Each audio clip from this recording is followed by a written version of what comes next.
유영철 사건 일지. 2003년 9월 24일 수요일, 이영애 씨는 아침 일찍부터 생신을 맞은 서울 시아버님께 축하 인사자 전화를 드렸으나 아무도 받지 않았다. 의사인 남편과 지방에서 지내느라 직접 찾아뵙지 못하는 것도 죄송스러운데 전화통화마저 안 되자 마음이 편치 않았다.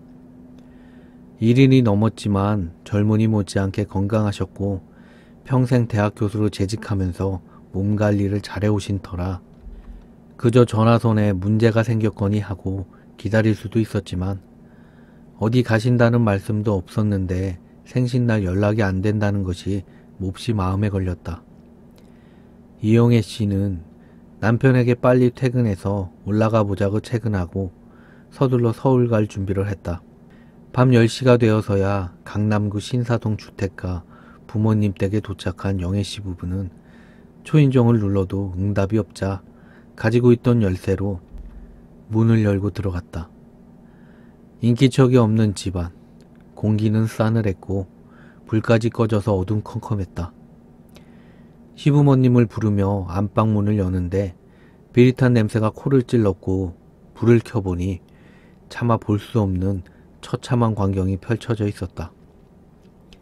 영애 씨는 외마디 소리를 지르고 그대로 주저앉았고 뒤따라온 남편 역시 넋을 잃었다.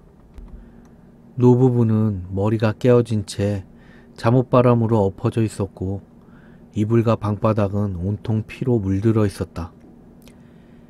112에 신고를 받고 출동한 강남경찰서 형사들은 출입문이 잠겨 있고 외부에서 침입한 흔적이 없으며 뒤진 흔적은 있으나 거액의 현금과 귀금속들이 그대로 있는 걸 보고는 면식범에 의한 원한관계나 가족 갈등에 의한 살인으로 보고 피의자 주변을 중심으로 수사에 착수했다. 서울경찰청 과학수사요원들의 현장 감식과 국립과학수사연구소의 부검 결과 시아버지 이진수 씨는 머리에 둔기로 5차례 공격을 받고 두대골 골절 및 뇌손상을 심하게 입은 것이 사인이었고 목과 팔에도 칼에 찔린 상처와 골절상이 발견되어 방어와 저항한 흔적이 역력했다. 시어머니 이숙진 씨는 같은 둔기로 머리에만 3번의 공격을 받았는데 정수리 부근에 집중되었고 다른 부위에는 공격받은 흔적이 없는 것으로 보아 전혀 저항하지 못한 상태에서 일방적인 공격을 받고 사망한 것으로 판단되었다. 사망 시간은 오전 10시에서 정오 사이로 추정되었고 희미한 구두 뒷굽 자국과 지문, 모발 몇 점 등 증거도 일부 수거되었다. 2003년 10월 9일 목요일, 은퇴 후 소일거리 삼아 주차관리원으로 일하는 고상수 씨는 오늘도 새벽 5시에 출근해서 하루 종일 근무하느라 지친 몸을 이끌고 북한산 자락에 있는 집으로 왔다. 저녁 6시 반이었다. 집에 도착해 초인종을 눌렀지만 아무 대답이 없었다. 집에 전화해도 신호만 갈 뿐이었다. 여든이 넘은 노모와 장애인 아들을 돌보느라 집을 비우는 일이 없는 아내가 웬일인가 싶었다. 급한 대로 담을 넘어 들어가 거실에 스탠드 불을 켜니 아내가 벽난로 옆에 피를 흘리고 쓰러져 있는 모습이 눈에 들어왔다. 아내의 이름을 부르며 달려가 보았지만 이미 싸늘해진 시신이었다. 놀라고 당황해서 어쩔 줄을 모르는 데다 윙윙거리는 머릿속은 정리가 안 돼 잠시 멍하니 있다가 무의식적으로 전화기에 112를 눌러 신고를 했다. 전화를 끊고는 어머니와 아들이 생각나 목이 터져라 외쳐 부르며 온 집안을 헤매 다녔다. 아들은 2층 방문 앞에, 노모는 현관앞 화장실 입구에 숨져 있었다. 머리가 깨져서 온 바닥이 핏물로 흥건했다. 현장에 출동한 서대문 경찰서 형사들은 출입문이 잠겨 있었고 외부에서 침입한 흔적이 없으며 뒤진 흔적은 있으나 거액의 현금, 수표와 기금속 등이 그대로 있는 점 등으로 보아 면식범에 의한 원한관계나 가족 갈등에 의한 살인으로 보고 피해자 주변을 중심으로 수사에 착수했다. 서울경찰청 과학수사 요원들의 현장 감식과 국립과학수사연구소의 부검 결과 피해자들은 둔기로 얼굴과 머리에 여러 차례 가격을 당했으며 두개골 골절과 뇌손상 때문에 사망한 것으로 밝혀졌다. 현장에서는 뚜렷한 발자국이 채취되어 곧바로 신발 종류와 제조회사를 확인하기 위한 데이터베이스 검색 작업에 들어갔다. 언론에서는 신사동 사건과 한데 묶어 부유층 노인 연쇄살인이라 부르기 시작했고, 경찰에서는 서로 다른 개별 사건이라는 점을 강조하면서 불필요한 공포가 확산되지 않도록 경계했다. 강남경찰서와 서대문경찰서에 각기 차려진 수사본부에서도 서로 다른 사건으로 보고 피해자 주변과 인근 지역 불량배, 강절도 전과자와 정신질환자를 대상으로 탐문 수사를 전개해 나갔다. 그러나 두 사건을 비교 분석한 서울경찰청 범죄분석반은 범행 시간과 수법, 흉기, 피해자의 나이, 피해 주택의 위치와 구조 등 동일한 부분이 많은 것을 지적하며 조심스럽게 동일범에 의한 연쇄범죄의 가능성을 제시했다.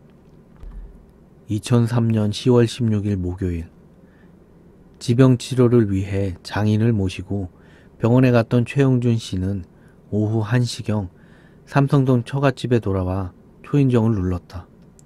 그런데 아무리 눌러도 응답이 없었고 소리쳐 불러봐도 대답이 없었으며 전화도 받지 않았다. 마침 장인도 열쇠를 가지고 있지 않았으므로 처남에게 전화하고 기다려야 했다. 마침내 처남이 와서 문을 열고 들어가니 비릿한 냄새가 훅 끼쳤다. 장모 유지의 여사가 화장실 바닥에 엎어져 피를 잔뜩 흘리며 의식을 잃은 채 신음하고 있었다. 119 구급차를 불러 인근 종합병원 응급실로 옮겼으나 이미 너무 많은 피를 흘린 터라 뇌손상이 심해 희망이 없는 상태였다. 역시 둔기에 의한 두부 및 안면부 다발성 손상이 원인이었다. 밤 1시 45분경 유 여사는 아무 말도 남기지 않은 채 숨을 거두었다. 한편 112 신고를 접하고 현장에 출동한 강남경찰서 형사들은 앞선 두 사건을 의식해 더욱 신중히 현장 관찰을 시도했다. 역시나 출입문이 잠겨 있었고 외부 침입 흔적이 뚜렷하지 않았으며 뒤진 흔적은 있으나 현금과 기금속은 없어지지 않고 그대로 있었지만 집 뒤쪽 담장 안과 밖에서 다량의 발자국을 발견했다. 면식범이나 가족이 아닌 외부인의 침입이 있었던 흔적이 처음으로 발견된 것이다. 뒤에 도착한 과학수사반의 현장 감식 결과 같은 발자국이 안방과 거실, 화장실에서도 발견되었고 구기동 사건 족적과 비교해보니 일치했다. 동일범이 분명했다. 서울경찰청은 물론 경찰청 전체가 극도의 긴장 상태에 돌입했고 사건과 수사 내용에 대한 철저한 보안 유지가 하달되었다. 언론 보도는 연쇄살인임을 기정사실화하기 시작했고 경찰이 범인의 윤곽조차 잡지 못한 채 엉뚱하게 피해자 가족과 주변 인물들을 수사 대상으로 삼아 괴롭힌다고 맹렬히 비난하기 시작했다. 그런 가운데 한 일선 경찰관이 한 건만 더 발생하면 잡을 수 있다 며 또 다른 희생자가 발생하길 바라는 듯한 발언을 한 사실이 알려지면서 작은 소동이 일기도 했다. 여론의 압박과 경찰의 검문 검색 및 수사망이 강화되면서 한동안 아무 일도 일어나지 않았다. 물론 수사에 큰 진전도 없었다. 그러나 삼성동 사건 이후 2003년 11월 18일 화요일, 역시 주택가에 담과 마당이 있는 해화동 양옥집이었다. 약사인 오해란 씨는 아침 9시 50분경 약국에 출근해서 한창 일을 보던 12시 50분경에 보일러 기사의 전화를 받았다. 애프터 서비스 의뢰를 받고 왔는데 아무리 초인종을 눌러도 대답이 없다는 항의성 전화였다. 간병인 겸 파출부 아주머니가 거동이 불편한 팔순의 시아버지 혼자 놔두고 낮잠을 자거나 손자를 업고 동네에 산책 나간 모양이었다. 착하고 성실해서 늘 식구처럼 지내던 아주머니가 그럴 리 없어 이상해 하면서도 일이 바빠서 그러려니 했다. 한창 바쁜 시간을 넘긴 오후 3시경 집에 들른 오 여사는 여전히 초인종에 응답하지 않는 아주머니에게 화가 나 열쇠로 문을 열고 들어갔다. 그러나 집 안에는 온통 연기가 자욱해 앞이 보이지 않았다. 연기를 헤치고 시아버지의 방문을 여니 바닥에 피만 흥건하고 사람은 보이지 않았다. 갓난아기인 손주가 있는 작은 방문은 잠겨서 열리지도 않았다. 신고를 받고 출동한 경찰이 방문을 열고 들어가니 침대 위에는 시아버지가, 방바닥에는 간병인 아주머니가 불에 탄 채 누워 있었다. 갓난아기는 이불과 포대기에 겹겹이 쌓인 채 아무 상처도 없이 옆방 소파 위에 누워 있었다. 현장을 관찰한 동대문 경찰서 형사들 중 일부는 사체에 불을 지르고 지하실에 있던 곡괭이와 골프채 등을 가져다 금고를 부수려 한 흔적 등이 신사동, 구기동, 삼성동 사건과 확연히 다르다는 점을 발견하고 이번 사건은 연쇄살인에 해당하지 않을 가능성이 높다고 판단했다. 그러나 현장을 감식한 현장 요원들과 사체를 부검한 국립과수사연구소 법의관들은 둔기에 의한 두부 및 안면부 다발성 손상과 두개골 함몰 및 뇌손상 등 공격 방법과 흉기가 동일하다는 점에 주목했다. 거실과 복도에서 발견된 발자국 역시 신사동을 제외한 이전 두 사건과 일치했다. 사망 추정 시간도 오전 10시에서 12시 이전 세 사건과 같았다. 피해자 집 주변을 수색하던 경찰은 인근 건물 입구에 CCTV 카메라가 설치되어 있는 것을 발견하고 녹화된 테이프를 제출받아 분석에 들어갔다. 다행히 테이프를 틀자마자 범행을 마치고 피해자의 집 옷장에 걸려있던 점퍼를 걸쳐 입은 채 유유히 걸어 내려가는 범인의 뒷모습이 찍힌 화면을 찾아낼 수 있었다. 이 영상으로 범인의 키가 168cm라는 것과 20, 30대 후반의 남자, 그리고 족적 검색에서 찾은 KJ와 비케이주얼화를 신고 다니는 사람을 찾는다는 수배 전단을 전국에 배포했다. 공교롭게도 주택가 부유층 노인 연쇄살인 사건 발생 지역의 이름 두 자가 모두 같은 자음으로 시작했다. 한간에는 아가사 크리스티의 추리소설 ABC 살인을 모방한 가나다 살인이라는 풍문이 떠돌기 시작했다. 즉 신사동에 시옷 2개와 구기동에 기역 2개, 삼성동에 시옷 2개, 해화동에 히읗 2개이기 때문에 다음 사건 역시 같은 자음으로 구성된 명칭을 가진 동네에서 발생할 거라는 예측도 제기되었다. 아니나 다를까 해화동 사건 이후 약 3개월이 지난 2004년 2월 11일 정오 무렵 분당 정자동의 고급 아파트에서 팔순의 부유층 노인이 둔기로 머리를 여러 차례 강타당해 숨진 채 발견된 사건이 발생했다. 그러나 이번 사건은 예전 사건들과 틀린 점이 많았다. 첫째로 주택가가 아닌 고층 아파트였고, 둘째로 사용된 둔기가 훨씬 작았다. 셋째로 발견된 발자국의 크기와 모양이 달랐다. 넷째로 신용카드 등 금품이 없어졌다. 결국 이 사건은 한 달이 채 안 된 3월 4일 범인이 검거되었다. 증권사 직원이 고객을 찾아와 돈을 빌려달라고 부탁하다 거절당하자 피해자를 살해하고 신용카드 등을 훔쳐 달아난 면식범에 의한 금품을 노린 살인이었다. 서울 주택가 부유층 노인 연쇄살인에 대한 사회적 관심이 식어가던 2004년 봄, 서울 서남부 지역에서 심야에 귀가하던 여성들이 인적이 드문 골목길에서 괴한에게 칼로 마구 찔리는 사건이 연이어 발생했다. 마침 경기 남부 연쇄살인 사건을 영화화한 살인의 추억이 화제가 되던 때라 언론에서는 서울판 살인의 추억이라며 연일 자극적인 보도를 했고, 일부 언론은 3건 중 2건이 목요일에 발생했고 그중 비오는 날이 있었다는 점을 과장하여 비오는 목요일 밤의 괴담이라고 기사를 실었다. 서울 서남부 여성 연쇄 피살 사건. 2004년 2월 26일 새벽 5시 신림동. 방학을 이용해 서울 할머니 댁에 올라와 있던 여고생이 새벽에 일 나가는 할머니를 배웅하고 돌아오던 길에 골목길에서 갑자기 나타난 괴한에게 칼로 10여 차례 찔렸으나 다행히 목숨은 건지고 장기간 치료가 필요하며 평생 후유증이 남는 중상을 입었다.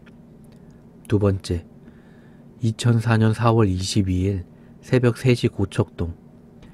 친구 집에 갔다가 귀가하던 여대생이 자신의 집 현관에서 문에 열쇠를 꽂아둔 채 사망한 채로 발견됨. 칼로 가슴과 다리 등 6군데를 찔렸다. 세 번째, 2004년 5월 9일 새벽 2시 대방동 보라매 공원. 남자친구와 헤어진 뒤 전철에서 내려 집으로 걸어가던 여대생이 갑자기 나타난 괴한에게 칼로 10여 차례를 찔려 병원으로 후송했으나 과다출혈로 사망했다. 일부에서는 노인 연쇄 피살 사건과의 연관성을 제기하기도 했으나 범행 시간, 장소, 대상, 방법, 흉기 등이 전혀 달라 동일범의 소행으로 볼 여지는 거의 없었다. 그러나 수도 서울 한복판에서 2종류의 연쇄살인이 한꺼번에 발생했고 범인은 오리무중이라는 초유의 사태로 인해 민심은 심리적 공황 일보 직전까지 와 있었다. 해화동 사건이 발생한 지 2달 후인 2004년 1월 20일 아침 7시 반, 신촌에 있는 찜질방에서 큰 소동이 일어났다. 수면실에서 잠자던 손님의 옷장 열쇠가 없어져 확인해보니 누군가 열쇠를 훔쳐 지갑에 있던 현금과 상품권 등 10만원 상당의 금품을 훔쳐간 것이었다. 몇 시간 전인 새벽 4시에도 비슷한 도난 사건이 발생했던 터라 종업원이 탈의실을 예의주시하고 있었기 때문에 옷장을 열고 돈을 꺼내간 손님의 얼굴을 기억했다. 경찰이 출동했고 용의자를 붙잡았다. 이름은 유영철, 절도 등 전과범이었다. 이 용의자는 범행을 극구 부인하는 한편 피해자에게는 20만원을 줄 테니 없었던 일로 하자고 합의를 종용했고, 연행하던 경찰관에게는 화장실에 가자고 하고는 피해자와 합의하게 해달라고 간절히 애원했다. 결국 피해자가 합의를 해주지 않아 경찰은 용의자 유영철에게 수갑을 채워 경찰 지구대로 연행했고, 유영철은 목격자 진술을 듣느라 잠시 감시가 소홀한 틈을 타 수갑을 풀고 도주했다. 경찰에 쫓기던 유영철은 3층 건물 옥상에서 뛰어내려 도주하다 다시 붙잡혔다.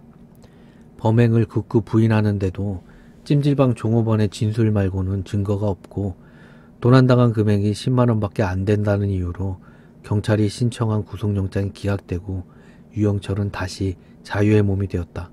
10만원이라는 소액 절도 혐의를 받고 범행을 부인한 상태에서 수갑을 풀고 도주곡을 벌이는 범인의 이상행동에 주목하지 않은 경찰과 구속영장을 기각한 법조인들의 성의 없는 판단이 초래할 엄청난 비극을 과연 짐작할 수 있었을까?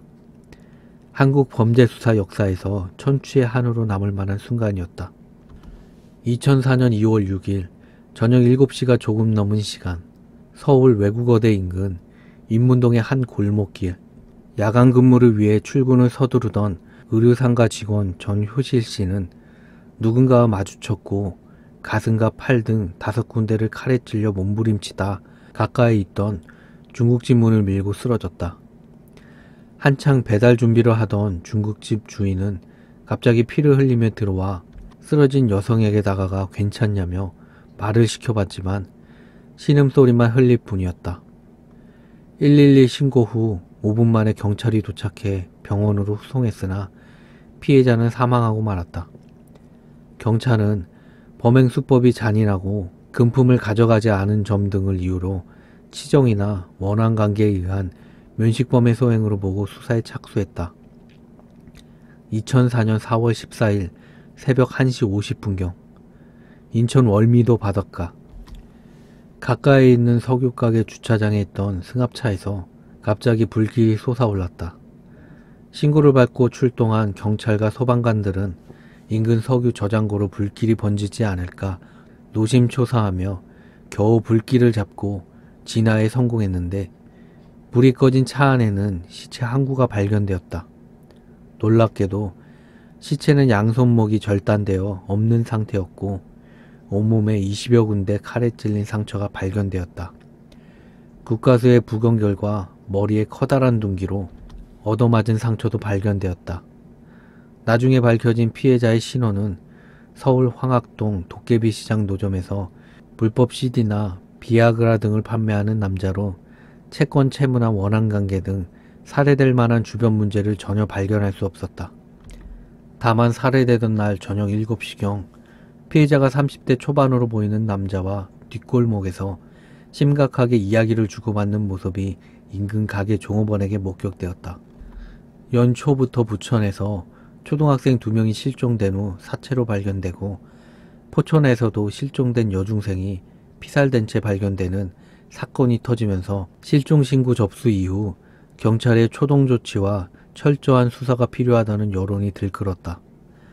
이에 경찰청에서는 2월 17일부터 실종자 수사에 전념하는 100일 작전을 개시하겠다고 발표했다.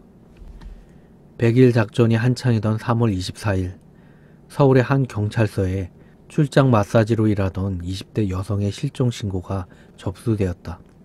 밤에 손님의 전화를 받고 나간 이후 소식이 없어 걱정하던 동료가 신고한 것이었다. 실종자 수사에 전념하는 100일 작전 중이었지만 유흥 관련업에 종사하는 20대 여성들은 종종 연락 없이 영업장소를 옮기기도 하고 일을 그만두고 새삼을 찾기 위해 종적을 감추기도 한다고 판단한 경찰은 일단 기다려보자며 신고자를 돌려보냈다. 6월 4일과 28일에도 비슷한 실종 신고가 접수되었지만 유사한 방법으로 별다른 조치 없이 그냥 넘어갔다.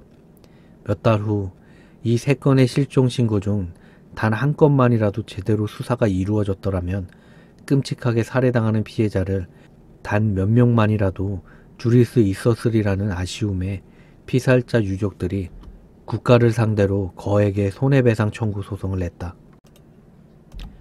2004년 7월 12일 밤 11시경 서울 관악구에 사무실을 둔 출장 마사지 업체에 30대 남자 목소리로 전화가 걸려왔다. 발신자 표시 장치에 남겨진 번호는 휴대전화였고 신촌 노타리에서 만나자는 호출이었다. 이 전화를 받고 나간 이미선 씨는 자정이 조금 넘은 시간에 업소로 전화를 걸어 다급하게 비명 같은 한마디를 남겼다. 나 지금 납치되고 있어요. 전화를 받았던 동료가 다시 통화를 시도해봤지만 이미 휴대폰은 꺼져 있었다. 이후 희선 씨는 연락도 두절되고 업소로 돌아오지도 않았다. 비록 출장 마사지업에 종사했지만 누구보다 성실하고 고향 가족에게 꼬박꼬박 돈을 보내는 보람으로 살아가던 희선 씨였기에 장난이나 허위 전화는 아니라는 것이 업소 사람들의 일치된 의견이었다. 이틀이 지난 7월 14일 업주 노 씨는 과거 사건 관계로 만난 적이 있던 서울경찰청 기동수사대 양 형사에게 전화했다. 양 형사는 전화로 들은 내용을 첩보로 작성해서 보고하고는 수사에 착수했다. 이튿날인 7월 15일 새벽 2시 희선 씨를 호출했던 번호가 전화기 화면에 뜨면서 벨이 울렸다. 신촌의 지 편의점 앞으로 마사지사를 보내달라는 목소리는 사흘 전 그때와 같았다. 신촌 현장에서 잠복 근무 중이던 양 형사에게 연락한 뒤 마사지사가 출발했고 마사지 업소 주인과 친구들은 눈에 띄지 않게 마사지사를 따라갔다. 마사지사가 약속 장소에 나타나자 감시당한다는 사실을 눈치챘는지 남자는 모습을 감춘 채 마사지사가 마음에 들지 않으니 교체해달라고 전화했다. 다시 교체된 마사지사가 약속 장소에 가니 남자는 전화를 걸어 만날 장소를 인근 H대학교 앞, 지마트 뒤편, 지마트 앞쪽 등으로 계속 바꾸어 대는 것이었다. 간첩 접선하듯이 말이다. 할 수 없이 양형사팀은 합정동 H대학교 근처, 마사지 업주 노씨 일행은 신촌 지마트 근처로 나뉘어 잠복하기로 했다. 새벽 4시 45분경 인정 없는 지마트 뒷골목에서 웬 남자가 휴대전화로 통화하는 걸 봤는데 곧이어 업소에서 노씨에게 연락이 왔다. 방금 전에 남자가 다시 지마트 뒤편으로 마사지사를 보내달라고 전화했다는 것이다. 노씨는 저놈이다 싶었고 양형사가 단단히 일러준 대로 섣불리 덮치는 대신 양형사에게 전화했고 양형사는 바로 출발할 테니 인근 순찰지구대에 연락해서 만일의 사태에 대비하라고 일렀다. 새벽 5시 연락을 받은 순찰지구대 김경장이 출동했으나 그 사이 남자의 모습은 사라지고 없었다. 낚시꾼이 입질이 약해 조금만 더 하다가 그만 미끼를 뜯긴 상황이었다. 그러나 20분 뒤 남자는 지마트 앞 길가에 다시 나타났고 김경장과 노씨 일행은 사방을 포위하며 덮쳤다. 남자는 격렬히 저항하며 손에 들었던 무언가를 입에 쑤셔 넣었고 김경장 일행은 손가락을 입에 넣어 삼키지 못하게 한 다음 마침 주머니에 들어있던 숟가락을 물려서 입안에 물건을 빼냈다. 출장 마사지 업소 전화번호가 적힌 전단지 뭉치였다. 마침 양형사 일행이 도착해 수갑을 채우고 차에 태웠다.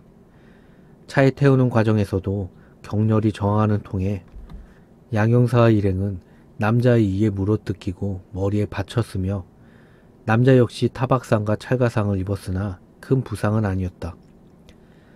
체포된 남자의 이름은 유영철, 절도 등 전과 11범이었고 지난 1월 신촌의 찜질방에서 발생한 소액 절도 사건의 피의자로 불구속 상태의 수사 중인 피의자였다. 이거 완전 도둑놈이군.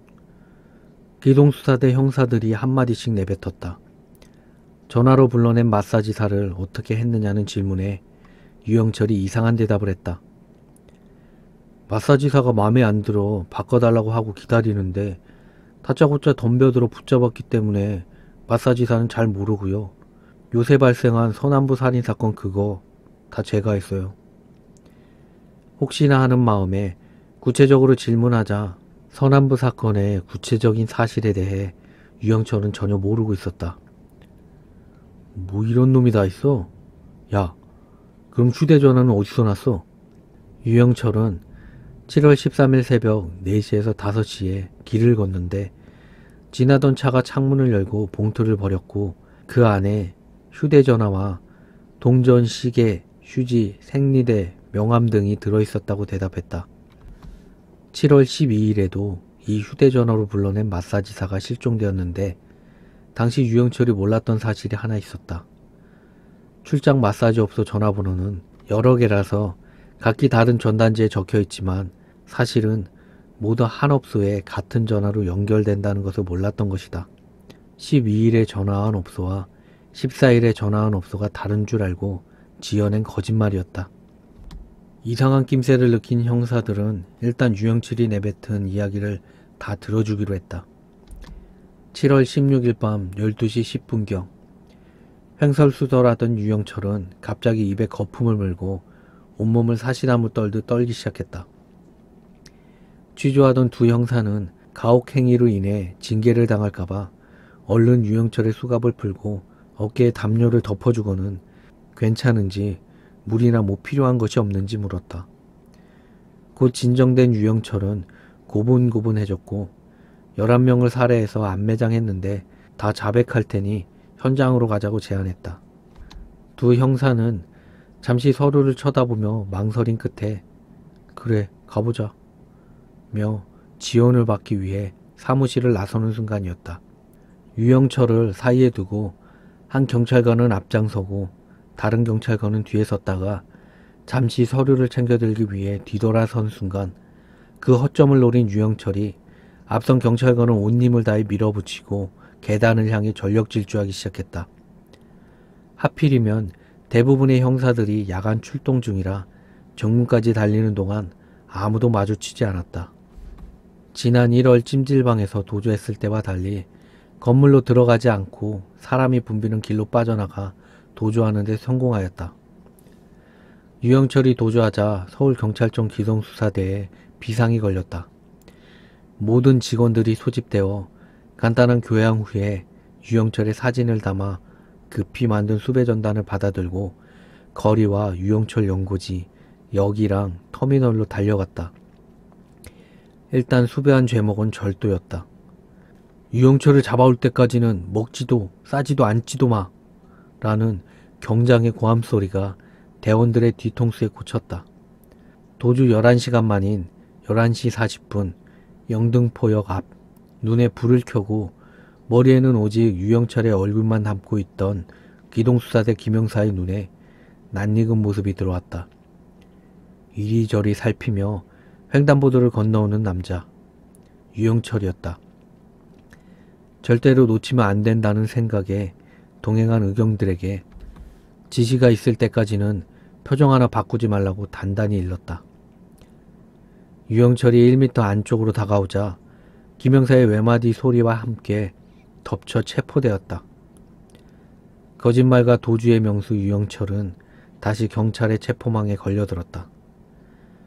본부의 무전으로 검거 소식을 전하고 호송에 들어가다 유영철은 호송되면서도 간질 발작 흉내를 내거나 다리가 아프다며 비명을 지르는 등 갖은 술수를 다 부렸지만 이번에는 통하지 않았다.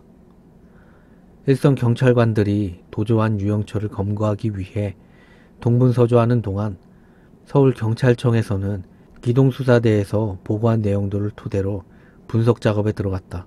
검거 당시와 이후에 보인 유영철의 반응과 행동 특성들로 미루어 볼 때 출장 마사지사 갈취 여부는 그저 빙산의 일각일 가능성이 높다는 결론이 내려졌다. 이미 서남부 연쇄살인은 아니라는 것이 확인되었다. 당시 분석을 주도하던 서울경찰청 수사부장 김용화 경무관은 유영철의 사진에서 왠지 낯이 익다는 느낌을 받았고 그러던 중 해화동 CCTV 사진을 확인했다.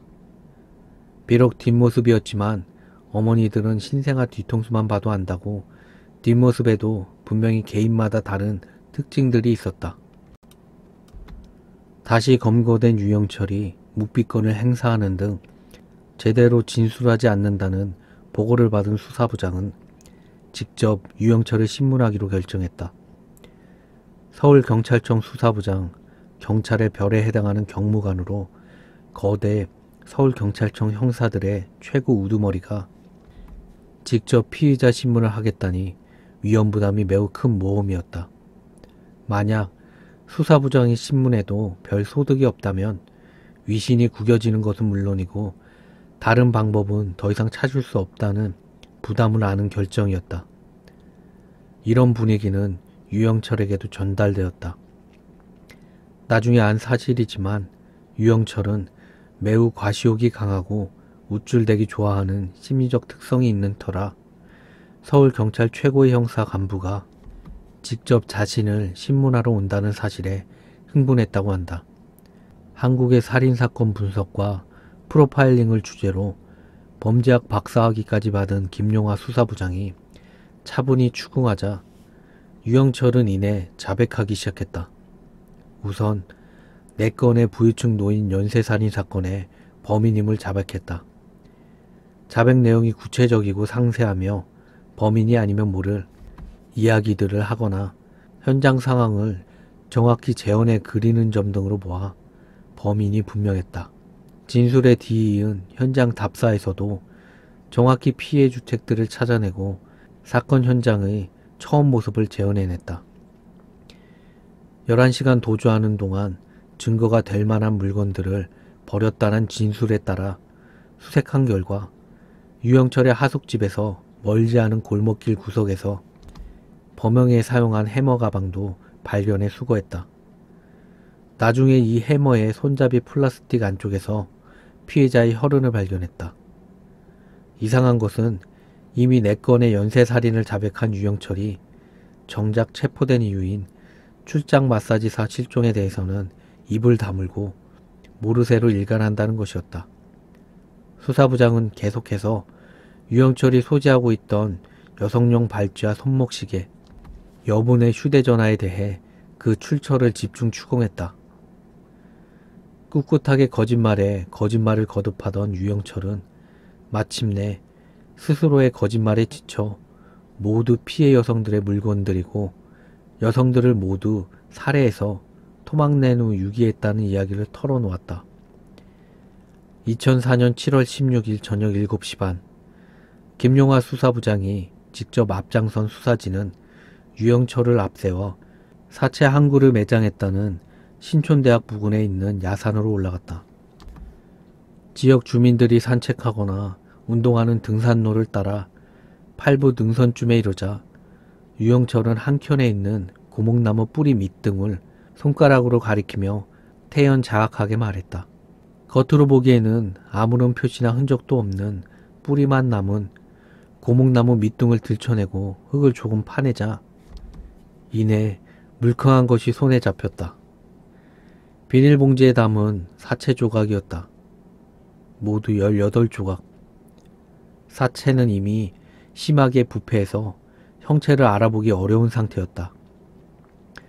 서울경찰청 과학수사요원들이 장비를 갖추고 세심하게 비늘을 벗겨낸 다음 사진을 찍고 오랜 시간에 걸쳐 조각들을 인체 형태로 맞추어 나갔다. 사체들은 손가락들이 모두 잘려나간 상태였다. 지문을 통한 신원 확인을 하지 못하도록 한 짓이었다. 그러나 감식 요원들의 일만 어렵게 할 뿐 잘려나간 손가락 마디에서도 지문을 채취할 수 있었다. 지문을 채취하여 피해자의 신원을 파악한 다음 가족들과의 DNA 비교 분석으로 확인했던 것이다. 24살의 나이에 어려운 집안을 돕기 위해 시골에서 올라와 일자리를 찾던 끝에 전화방 도우미 일을 하던 여성이었다. 유영철이 지목한 다음 장소 역시 신촌 지역의 다른 대학교 인근 산자락으로 계곡물이 흐르고 한켠에서는 대형 빌딩 신축 공사가 진행 중이라 사람들의 통행이 잦은 곳이었다. 계곡 이쪽과 저쪽, 공사 현장 뒤편 등에서 모두 11거의 사체들을 찾아냈다. 이번에도 사체들은 모두 조각나 있었고 손가락 지문 부분이 잘려나갔으며 일부 사체에서는 장기가 발견되지 않았다. 유영철은 이후 조사에서 사체의 장기 일부를 믹서기에 갈아 마셨다고 진술했다. 18개의 토막으로 절단된 11구의 사체들 중 일부는 서로 뒤섞여 있기도 하고 부패가 많이 진행되어 있었기 때문에 과학수사 요원들과 국가수 법의학자들이 총동원되었음에도 불구하고 피해자별로 조각들을 맞추어 몸 형태를 재구성해내는 작업에 며칠 밤낮이 걸렸다. 지문감식, 전국의 실종자 및 가출인 명단과의 대조, 사체와 예비 유족들의 DNA 비교 분석 등 신원을 파악하는 작업도 엄청난 일이었다. 피해자들은 모두 20, 30대 여성들이었고 끝까지 가족이 나서지 않아 DNA 비교를 하지 못한 2명을 제외한 7명의 신원이 모두 밝혀졌다. 대부분은 출장 마사지 업소나 전화방 등에 종사하는 여성들이었지만 결혼을 하루 앞둔 채 실종되었던 예비 신부도 포함되어 있었다. 유영철은 발굴된 사체 외에도 5명의 여성을 더 살해해서 같은 장소에 매장했다고 주장했다. 그 말에 따라 수차례에 걸쳐 유적 발굴에 버금가는 수색과 발굴 작업을 벌였으나 발견되지 않았다. 유영철은 인천 월미도에서 손목이 잘린 채 불에 탄 차량 안에서 발견된 서울 황학동 노점상 사체 역시 자신이 살해한 것이라고 자백했고 공개되지 않은 현장 상황을 정확히 진술해서 범인임이 확인되었다. 인천 살인사건 현장 검증 때는 몰려든 취재진과 인근 주민들 속에 피해자 유가족들이 있었는데 너무도 태연한 유영철의 태도에 분노한 고인의 아내는 울다가 실신했고 동생은 웃옷을 벗어던진 채 유영철 이 비겁한 놈아, 우리 형님 대신 나랑 한판 하자 라고 소리치며 달려들어 경찰과 주민 취재진은 물론 이 장면을 텔레비전 뉴스로 본 국민들을 안타깝게 했다. 그런데 더더욱 안타까운 것은 그 피의자의 동생이 그 후 사건 후유증으로 정신과 치료를 받다가 결국 자살했다는 사실이었다. 그동안 누누이 지적해왔던 범죄 피해자 대책이 여전히 제대로 구축되지 않아 발생한 비극이라는 점에서 아쉬움이 매우 크다. 경찰 구속기간이 끝나갈 무렵 유영철은 마치 보너스를 준다는 듯이 이문동 출근길 여성 살해 사건도 자신이 저지른 범행이라고 자백했다. 역시 범인이 아니면 모를 구체적인 현장 상황을 진술했기 때문에 경찰은 현장 검증을 마친 후 유영철 사건 목록에 포함시켰고 검찰 역시 다른 사건들과 함께 기소했지만 법정에서 유영철이 진술을 번복하고 범행을 부인하는 바람에 결국 이문동 사건에 대해서는 무죄 판결이 나왔다. 이문동 사건 역시 범죄 피해자 보호와 지원 측면에서 큰 문제를 드러낸 경우인데 유영철을 검찰에 송치하기 직전에 취재진들이 운집해 있는 상황에서 이문동 사건 피해자의 어머니가 우산을 들고 유영철 앞으로 달려나오자 유영철을 호송하던 경찰관이 반사적으로 다리를 올려 피해자 어머니가 그 발에 맞고 계단 아래로 굴러떨어진 사상 초유의 사건이 벌어진 것이었다. 언론과 여론에서는 경찰이 살인마 유영철을 보호하기 위해 미탄에 잠겨 이성을 잃은 연약한 피해자 유가족을 발로 차는 과잉 행동을 했다고 강하게 비난했다. 그러나 피해자를 보호하고 지원하는 경찰관이나 사회복지사가 전혀 없는 우리 제도가 문제의 원인이지 해당 경찰관 역시 피해자일 수밖에 없다. 결국 이 사건으로 인해 경찰청장이 공개 석상에서 고개 숙여 사죄했고 해당 경찰관은 징계를 당했다. 총 20명을 살해한 유영철은 그해 11월에 사형 선고를 받았다. 지난해 9월 24일 신사동 노부부 살해 사건부터 올해 7월 13일 출장 마사지사 임모씨 살해 사건까지 지난 10개월 동안 무려 26명을 살해했다는 유영철의 진술을 들은 경찰들은 맥이 풀렸다.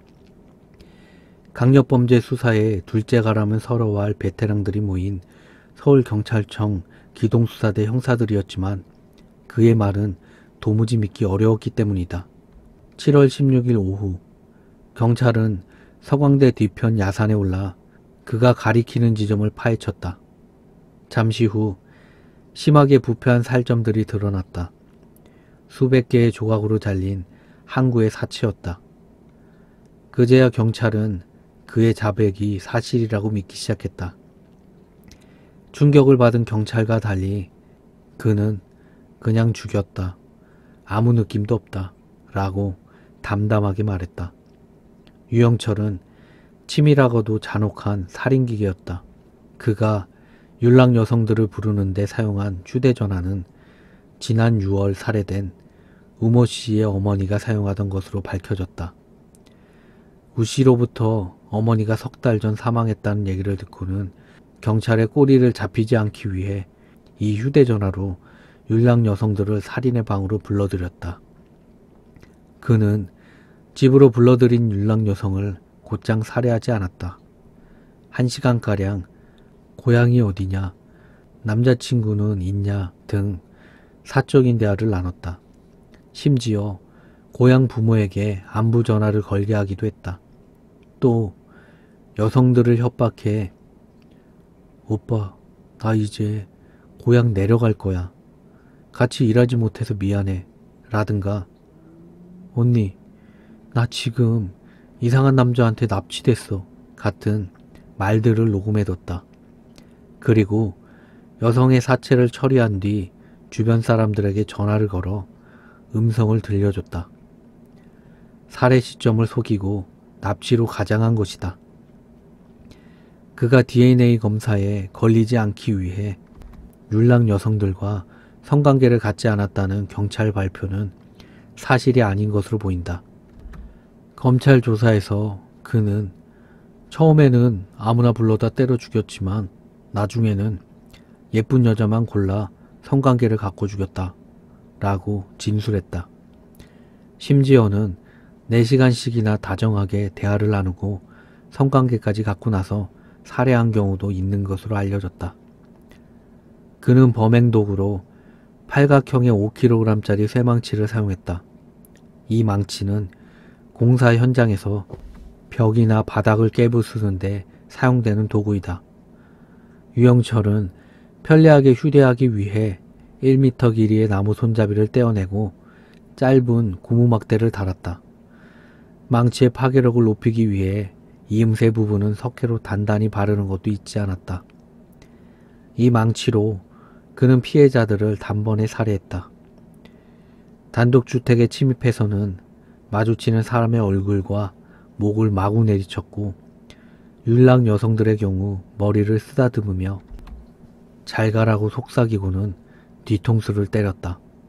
경찰이 서울 서남부 지역 미제 살인사건들의 피해자 사진을 유영철에게 보여주며 얘도 네가 죽였냐? 라고 묻자 그는 아니요. 수법이 틀리잖아요. 나는 한 방에 죽여요.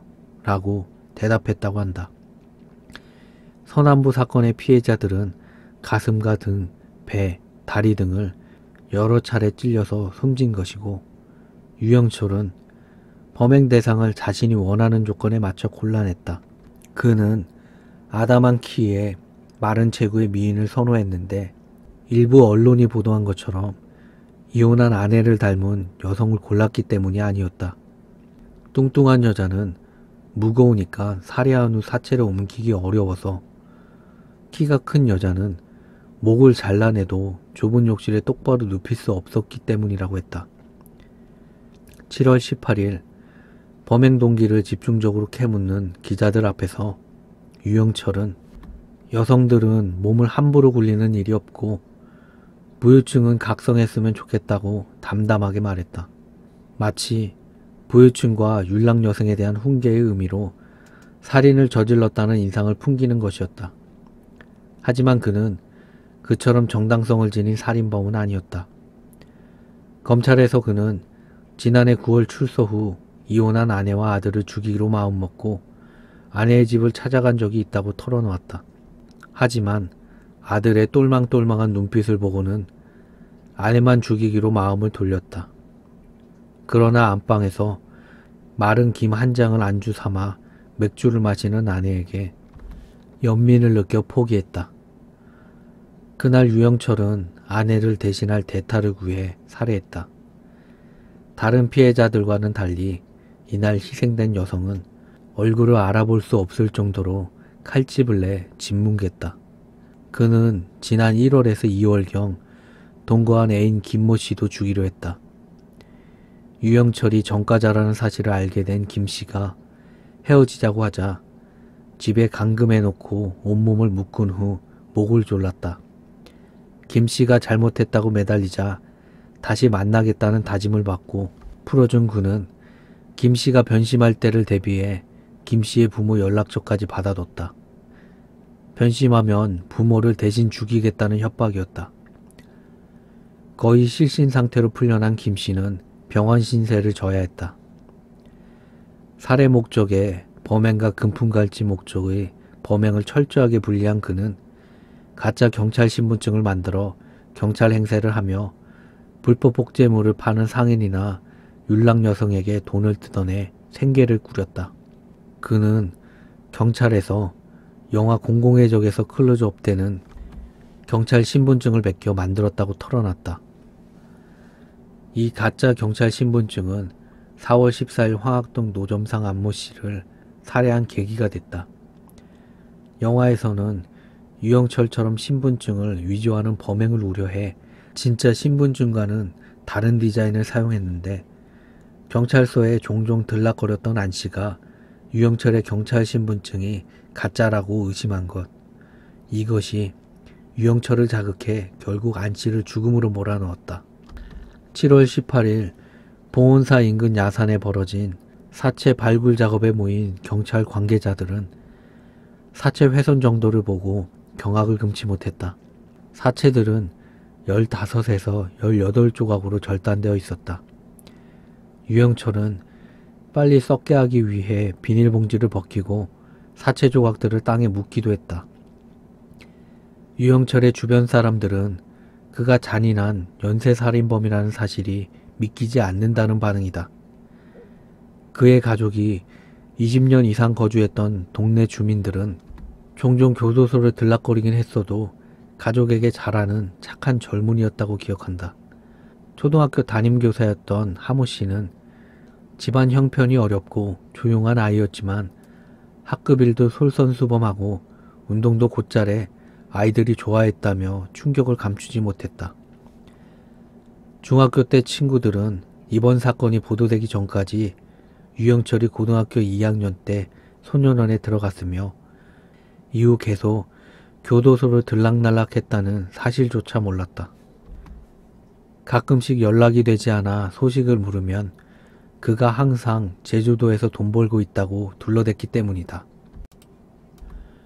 3남 1녀 중 막내 아들인 유영철은 아버지가 서울에 올라와 막노동을 하게 되면서 알코올 중독자이던 아버지는 식구들을 잘 챙기는 편이 아니었다.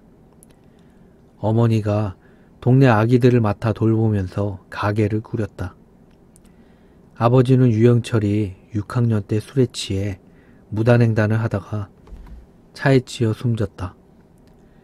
유영철은 검찰에서 아버지에 대해 연이은 사업 실패 때문에 알코올 중독자가 됐다고 회상했고 어머니에 대해선 그런 아버지 때문에 심적으로 많이 고통받은 분이라고 말했다. 그림을 무척 잘 그렸던 유영철은 미술가가 되고 싶어 안양예술고교에 응시했으나 낙방했다. 유영철은 생맹이라서 떨어졌다며 크게 실망했다고 한다. 그러고는 고졸 학력을 인정받지 못하는 K고등기술학교에 입학했고 고교 2학년 때 친구 몇몇과 서울 성동구에 있는 주택가를 침입해 절도한 혐의로 소년원에 들어갔다. 소년원에서 나온 뒤 학교를 그만둔 유영철은 계속 절도를 일삼으며 교도소를 들락거렸다. 그러다 20세 무렵 첫사랑인 아내 황모 씨를 만났다. 친구 노 씨는 90년경경 영철이를 만났는데 아내가 빚쟁이들에게 쫓기는 걸 온몸으로 구해주면서 서로 사랑하게 됐다고 했다. 유영철은 부부금실이 아주 좋다고 자랑했다고 한다. 하지만 그는 결혼 후에도 절도해서 손을 떼지 못했다. 93년에는 승용차를 훔치다 잡혀 구속됐다. 94년에는 둘째 형이 실명을 비관해 한강의 투신자살하는 지옥과 아들이 태어나는 천국을 동시에 맛보는 와중에도 절도 행각을 계속했다. 2000년에는 미성년자를 차에 태워 강간 폭행한 혐의로 3년 6개월형을 받았다. 더 이상 참지 못한 아내는 유영철이 구속되자마자 이혼소송을 제기했고 양육권도 가져가 버렸다. 경찰에 따르면 유영철은 전주교도소에 이혼을 통보받은 후 살인을 결심했다고 한다. 이렇게 살아서 무엇 하나라는 심정으로 살아있을 때까지 죽이자고 마음먹었다는 것이다. 유영철은 출소한 후 서울 일대를 돌아다니며 사냥감을 물색했고 미리 찍어둔 집에 침입해 속전속결로 작업을 마치고 빠져나왔다. 범행의 완벽을 기했기에 잡힐 줄은 꿈에도 몰랐다. 처음에는 2주 간격으로 단독주택을 침입해 살해했지만 윤락 여성을 집으로 유인해 살인하기 시작한 뒤로는 살인을 저지르는 간격이 점차 짧아졌다. 윤락 여성을 살인을 꾀하다 경찰에 붙잡힌 7월 15일은 살인을 저지른 지 고작 이틀 후였다. 유영철은 지난해 9월 27일 출소한 지 2주 만에 휴대전화를 개통했다. 유영철은 지난해 9월 27일 출소한 지 2주 만에 휴대전화를 개통했다. 그가 고른 전화번호는 1818. 신촌에서 6년째 이동통신회사 대리점을 운영하는 정모 씨는 1818은 대표적인 기피번호다. 그동안 1818 번호를 쓰는 사람을 딱 2명 봤는데 둘 다 조직폭력배로 남을 위협하는 수단으로 고른 숫자라고 했다. 유영철에게 1818은 전화번호만이 아니었다. 경찰 관계자는 유영철이 사용하는 인터넷 아이디나 비밀번호 대다수에도 1818이라는 숫자가 꼭 들어갔다며 출소 후 분노와 비관에 빠진 그의 심리 상태를 설명했다. 유영철은 대면한 수사 관계자들의 말에 빌리면 유영철은 마치 게임을 즐기는 듯 하다고 한다. 지난해 10월 9일 구기동에서 일가족 3명을 살해한 사건에 대해 유영철은 본래 그 집의 앞집을 목표로 정했는데 정원에서 공사를 벌이는 데다 큰 개가 있어 포기했다. 그래서 나오는 길에 뒷집으로 들어간 것이라고 진술했다. 수사 과정에서 앞집이 존속살해범 박한상의 변론을 맡았던 황산성 변호사의 집임을 알게 되자 유영철은 검찰에 황 변호사에게 변론을 맡기고 싶으니 의사를 타진해달라고 상식 밖의 요구를 하기도 했다. 얼마 전에는 유영철의 말 한마디에 검찰과 경찰에서 믹서 소동이 벌어졌다. 검찰 조사에서 유영철이 5명의 사체를 찾지 못한 것은 사체를 모두 믹서에 갈아버렸기 때문이라고 진술한 것이다. 검찰은 경찰에 유영철이 오피스텔 등지에서 믹서를 찾아달라고 요청했다. 그러나 어디에서도 믹서는 발견되지 않았다. 수사 관계자는 완전 범죄를 위해 사체를 믹서에 갈다가 힘이 드니까 그만둔 게 아니겠냐고 추측했다. 8월 13일 검찰이 유영철로부터 4차례에 걸쳐 피해자의 인육을 먹었다는 진술을 확보했지만 입증되진 않았다. 수사 결과를 발표하면서 또 한 번 세상을 충격으로 몰아넣었다. 그가 먹었다는 인육은 간이었다. 수사 관계자는 유영철은 아버지와 둘째 형 모두 간질 때문에 죽었다고 생각한다. 자신만은 간질로 죽어선 안 되겠다는 생각에 살해한 4명의 사체에서 간을 도려내 바로 먹었다고 했다. 아버지는 교통사고로 사망했고 둘째 형은 실명을 비관해 자살했음에도 그는 간질에 대한 막연한 공포감을 가지고 있었던 것으로 보인다. 수사 관계자는 유영철은 간질과 한센병에는 사람의 간이 효염 있다는 터무니없는 민간 속설을 그대로 믿었다며 실제로 국립과학수사연구소 부검 결과 4구의 사체에서 간이 발견되지 않았다고 덧붙였다. 유영철은 간뿐만 아니라 뇌수도 먹었다고 진술한 것으로 알려졌다. 수사 관계자는 유영철이 뇌수를 떠먹어 봤는데 맛이 비릿하더라고 했다고 한다. 한림대 조은경 심리학과 교수는 유영철이 처음부터 장기를 목적으로 살인을 저지르기 시작한 건 아닐 것이다. 이는 살인 행각의 진화 단계로 봐야 한다고 분석했다. 처음에는 살인 도구를 현장에 두고 나오는 등 범행이 미숙했지만 나중엔 방화를 하는 등 살인을 거듭할수록 범행 기술이 발전하는 것처럼 장기를 먹는 행위도 살인의 진화 단계의 연장선상에서 볼 수 있는 행동이라는 것이다.